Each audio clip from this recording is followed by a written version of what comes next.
Hola, ¿qué tal? En esta ocasión vamos a analizar el tema de patrones de diseño. Este tema es muy importante debido a que, como ya lo vimos en el video anterior, un patrón de arquitectura nos dice cómo es que se van a comunicar los artefactos de software, cuántos artefactos de software va a haber, cómo es que van a estar colocados a lo largo de toda la distribución del sistema, cuáles van a ser sus roles, sus responsabilidades y las tareas que tienen que hacer cada uno de ellos, pero en esta ocasión tenemos que revisar ya de manera más precisa cómo vamos a diseñar cada uno de los artefactos.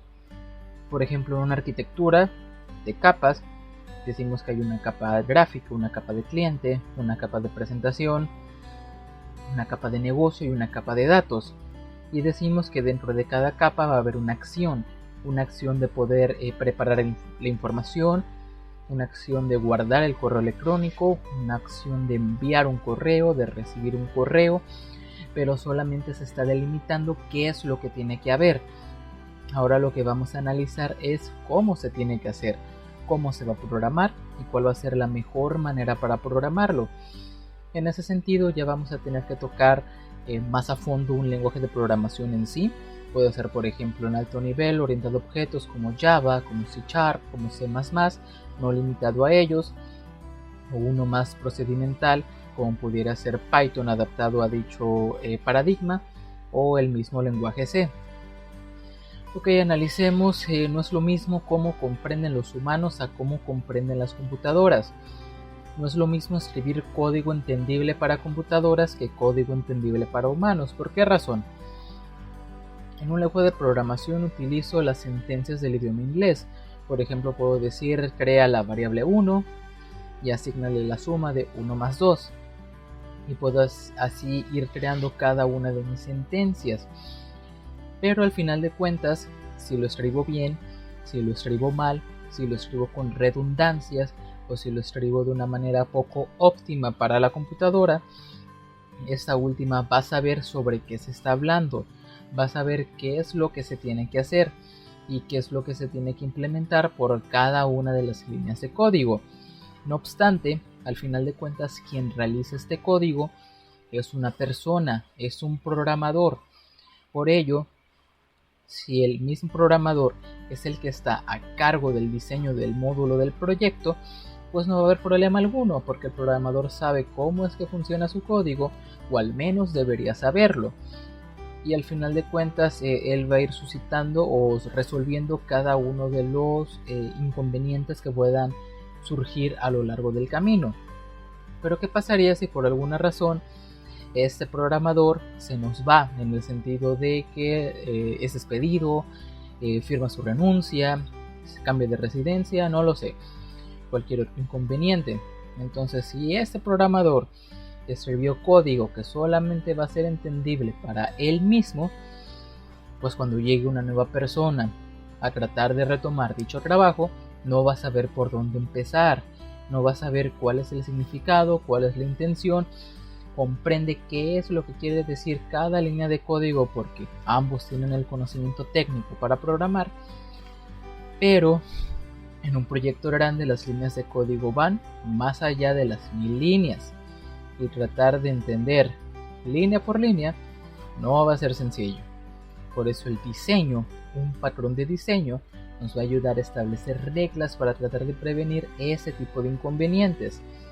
Ahora, todo proyecto de software, todo proyecto donde vamos a desarrollar un producto funcional en el área de la informática y tenemos que crear nuestras propias herramientas, cae en la ingeniería del software. La ingeniería del software nos da todas las pautas para poder darle calidad al diseño de un artefacto de software, al diseño de un programa, de una app, de una página web, etcétera, etcétera. Tenemos diferentes perspectivas, tenemos diferentes vertientes para poder desarrollar un programa de software.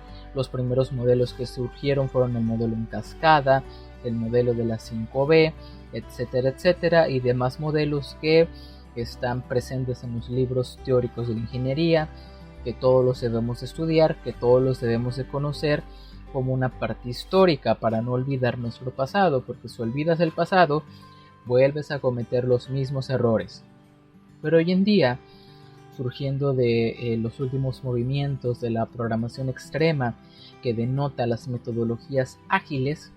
Entonces lo que nos dicen es que para poder liderar, para poder crear un proyecto de software donde le demos prioridad al cliente, donde le garanticemos a ese cliente de que dicho proyecto le va a llegar en tiempo, en forma, obteniendo la calidad prometida, y que a lo largo del todo el desarrollo de la propuesta va a tener ciertos incrementos, ciertas probaditas, para que no tenga que esperar un año o dos, casi siempre es un año, para que no tenga que esperar un año para que se le entregue el software que pidió, sino que cada 2 meses tenga acceso a una plataforma donde se le vaya brindando una herramienta de software que cubra algunos de los requisitos, y que esos requisitos vayan aumentando, se vayan incrementando de manera iterativa a lo largo de todo el desarrollo del proyecto.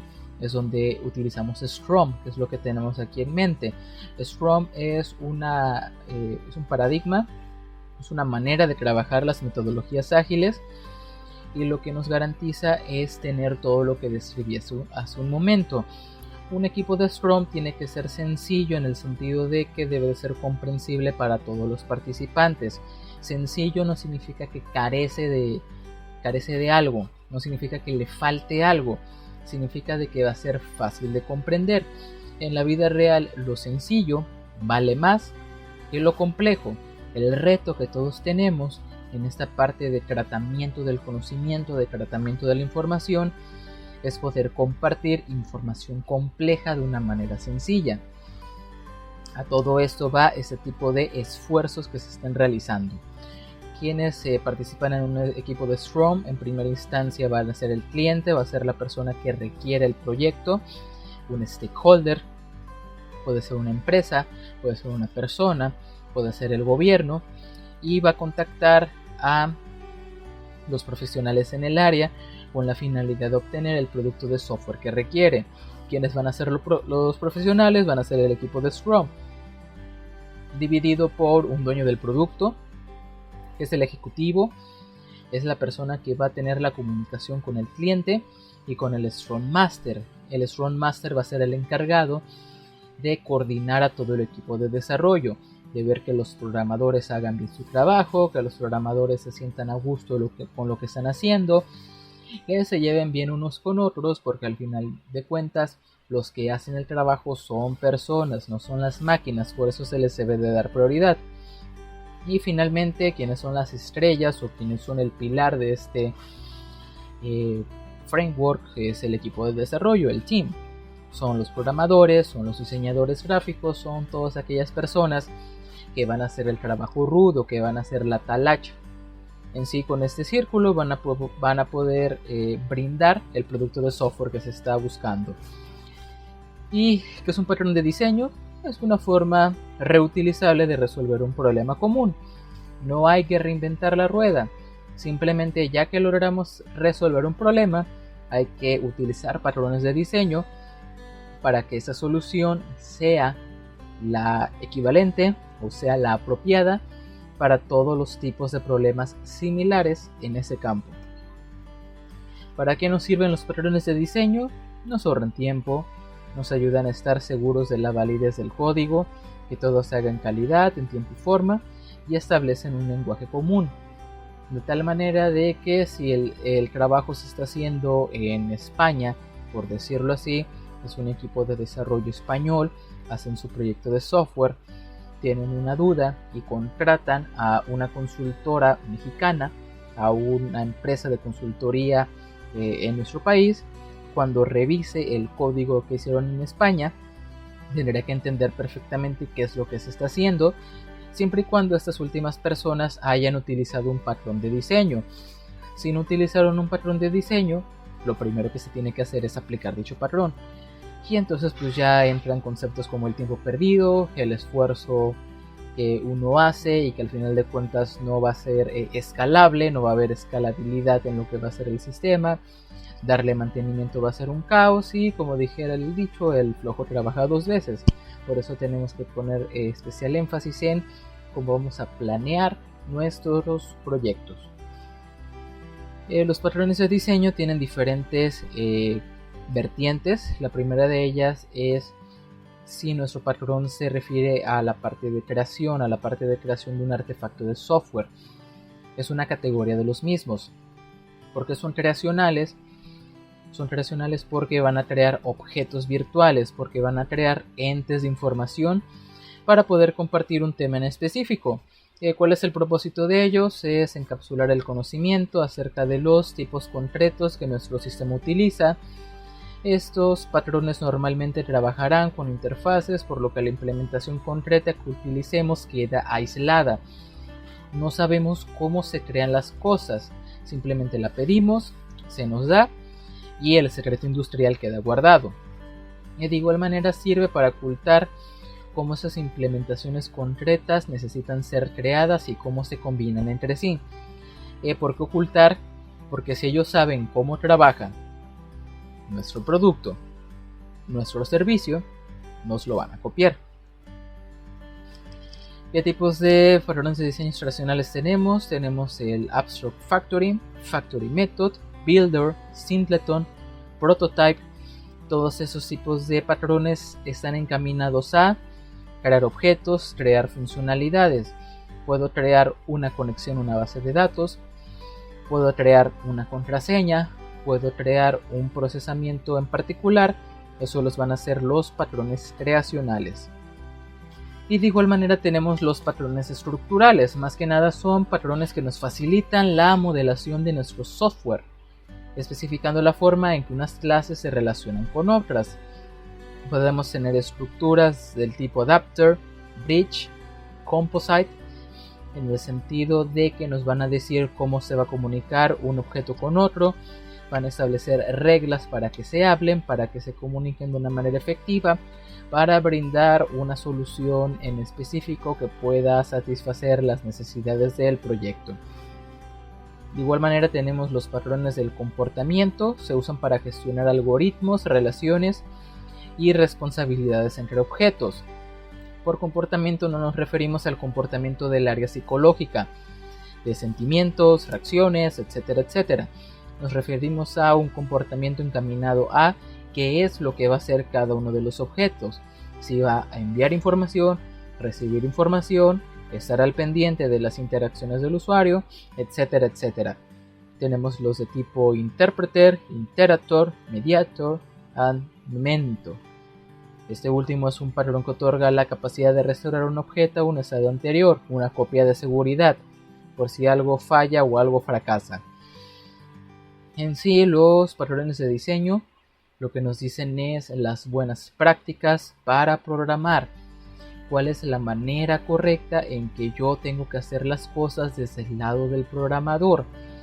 También lo que brindan es un lenguaje universal en el sentido de que cualquier persona que tenga un conocimiento sólido en el área pues va a saber cómo interpretar ese tipo de cuestiones. También lo que nos sirve es para brindarle un mejor mantenimiento y una mejor escalabilidad a lo que va a ser nuestro sistema.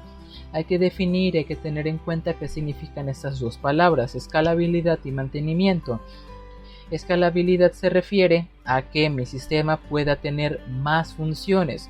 Por ejemplo, si tengo un software que opera solamente para las personas de la ciudad de Veracruz y ese mismo software me lo piden también en Jalapa, pero nada más tengo las características para que opere en Veracruz, tengo que hacerle ciertas modificaciones.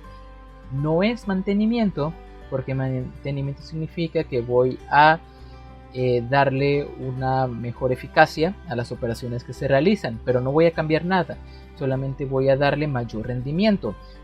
Mientras que escalabilidad voy a cerciorarme de que esa misma herramienta de software pueda ser utilizada por más personas. Si en un principio tuvo un alcance estatal, después me lo piden en un alcance nacional, voy a escalar al nivel nacional. Y si después me lo piden en un nivel internacional, voy a escalar un nivel internacional. Desventaja de igual manera son los tiempos. Se requiere mucho tiempo para poder establecer este conjunto de reglas, y de igual manera la desventaja es que no es una ciencia cierta. que no es una regla que con el simple hecho de utilizar un patrón de diseño quiere decir que mi proyecto va a ser un éxito. No quiere decir que al utilizar un patrón de diseño mi proyecto va a tener grandes ganancias, porque esto es al nivel técnico. Al final de cuentas, mi cliente, mi usuario final, no va a ver cómo se programó, no va a ver cómo se hizo la aplicación, y tal vez una aplicación que fue mal hecha, que fue hecha de una manera precipitada, que no utiliza ese tipo de factores, pueda tener más descargas por el simple hecho de ser más atractiva para el público final. Y una aplicación que fue hecha cuidando ese tipo de detalles, cuidando la calidad, siguiendo lo que son las normas internacionales, puede que tenga menos descargas porque no ofrece lo que la gente gusta. Entonces no es sinónimo de que todo estará bien. Tenemos que saber conjuntar la parte de cómo voy a darle creatividad, cómo voy a hacer diferente mi producto y cómo también voy a lograr de que mi producto sea que respete cada una de este tipo de cuestiones. Así que con todo esto agradezco su atención prestada, esperando que tengan un buen día. Muchas gracias.